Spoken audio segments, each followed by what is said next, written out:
Kelompok milisi Palestina disebut menggunakan taktik yang lebih canggih untuk melawan agresi Israel di jalur Gaza, Palestina. Hamas meneror militer Israel dengan merekam isi barak IDF di terowongan bawah tanah dan menggunakan ranjau Claymore. Hal ini diungkap oleh lembaga think tank Institute for the Study of War atau ISW pada 5 Desember 2023. Analis ISW menyebut Hamas merekam barak IDF di lubang-lubang terowongan bawah tanah mereka. Dari rekaman tersebut, Hamas mendapati tentara Zionis bersantai di dekat Johor Adik. Informasi tersebut digunakan Hamas untuk menyiapkan serangan balasan. Hamas mengklaim berhasil meledakkan bom ketika ada sekitar 60 pasukan Israel di barak militer. Laporan ISW menyebut Hamas fokus melakukan serangan yang menargetkan Israel di belakang garda terdepan mereka. Strategi ini disebut dengan strategi pembersihan atau clearing operations. Hamas juga disebut semakin sering memakai peledak rakitan hingga ranjau jenis Claymore kala menyerang pasukan dan tank-tank Israel. Salah satu contohnya adalah penggunaan Explosive Penetrator atau EFP, bahan peledak proyektil yang dirancang mampu menembus lapisan baja.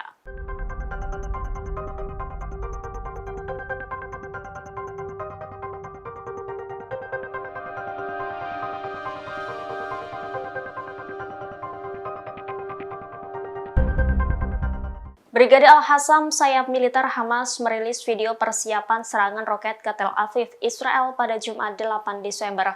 Video yang dirilis menunjukkan peluncuran multiple rocket launcher atau MLR baru LM-90 yang dapat menampung hingga 8 roket sekaligus. Senjata baru Al-Qassam tersebut diklaim bisa membumi hanguskan Tel Aviv.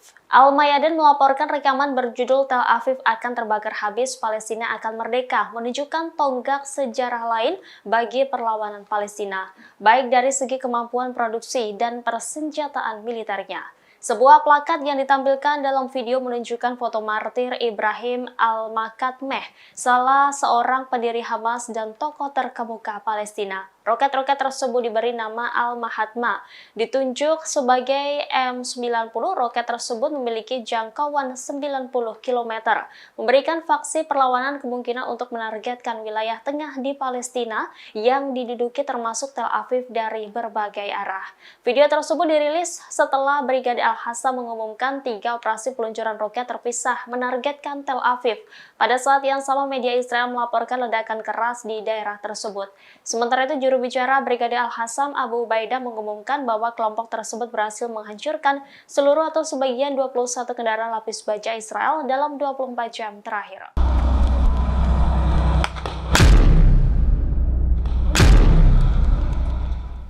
Hamas disebut semakin sering memakai peledak rakitan hingga ranjau jenis Claymore saat menyerang pasukan dan tank-tank Israel. Analis ini diungkap oleh Institut Studi Perang atau ISW pada Selasa 5 Desember 2023. Laporan ISW menyebut taktik kelompok milisi Palestina Hamas kian canggih untuk melawan Israel. Hamas menggunakan Explosive Penetrator atau EFP, bahan peledak proyektil yang dirancang mampu menembus lapisan baja. Pakar keamanan di Global Studies Institute di Universitas Geneva, Alexander Vautravers, mengungkapkan dari 3 jenis EFP yang digunakan saat ini. EFP yang paling umum adalah meledakkan dan meluncurkan pecahan peluru baja ke segala arah. Bom rakitan ini menimbulkan dampak mematikan dalam radius 10 hingga 40 meter. Jenis EFP modern milik Hamas berkecepatan hipersonik yang bisa menembus lapisan baja. Dengan demikian, pertahanan tropi Israel tidak mampu mencegat EFP modern Hamas. Tidak hanya itu, Hamas juga menggunakan taktik lain untuk mengebom massal militer Israel. Hamas merekam isi barak IDF dari lubang-lubang terowongan bawah tanah mereka. Dari hasil rekaman tersebut, Hamas mendapati tentara Zionis bersantai di dekat Johor Adik. Hamas pun memanfaatkan informasi tersebut untuk menyiapkan serangan balasan. Militan Palestina itu mengklaim berhasil meledakkan bom ketika ada sekitar 60 pasukan Israel di barak tersebut.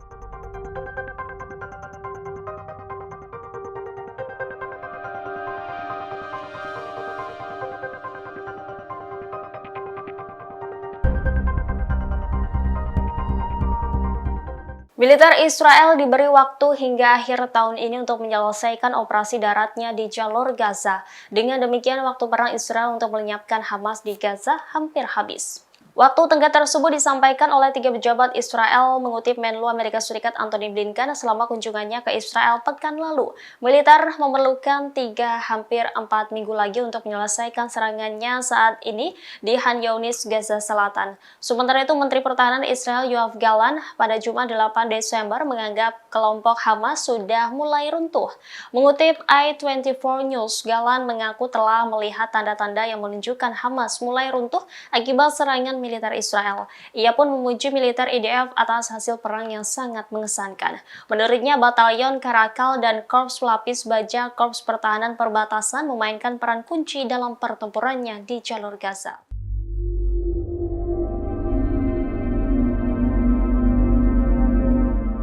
Amerika Serikat dibiarkan sendirian dalam masalah di jalur Gaza sebab AS menghalangi PBB untuk menghentikan kejahatan genosida Israel terhadap warga Gaza. Demikian disampaikan Menteri Luar Negeri Turki Hakan Fidan dalam wawancaranya pada Jumat 8 Desember 2023. Fidan menyebut sistem politik Amerika sekarang tidak berdaya dalam isu-isu yang berkaitan dengan Israel. Oleh karena itu, Israel bertindak ceroboh dalam masalah ini dan terus melakukan penindasan. Sebelumnya, AS mengatakan pada pertemuan Dewan Keamanan PBB bahwa mereka menentang gencatan senjata segera dalam pertempuran sengit di jalur Gaza. Wakil Duta Besar AS Robert Wood mengatakan meski AS mendukung perdamaian, namun tidak mendukung seruan gencatan senjata saat ini. Wood menganggap gencatan segera akan menjadi bibit bagi perang berikutnya, sebab ia menduga Hamas tidak memiliki keinginan untuk melihat solusi dua negara. Ia mengatakan resolusi itu berbeda dari kenyataan dan tidak akan membawa kemajuan di lapangan. Sebagai anggota tetap Dewan Keamanan, Washington dapat memveto resolusi apapun, sementara Inggris yang juga anggota abstain dalam pemungutan suara dan 13 anggota lainnya memberikan suara mendukung.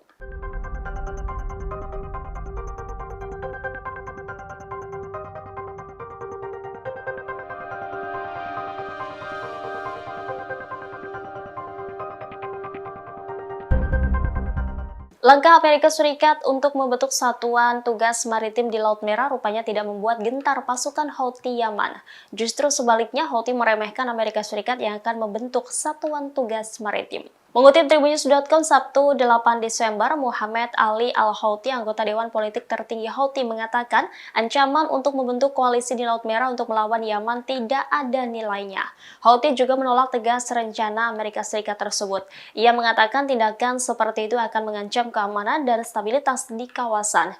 Di sisi lain, upaya Houthi menargetkan kapal-kapal Israel adalah untuk menghentikan agresi Israel di jalur Gaza. Sebelumnya, pada Selasa 5 Desember, Pentagon siap membantu membentuk satuan tugas maritim untuk melindungi pelayaran dagang di Laut Merah.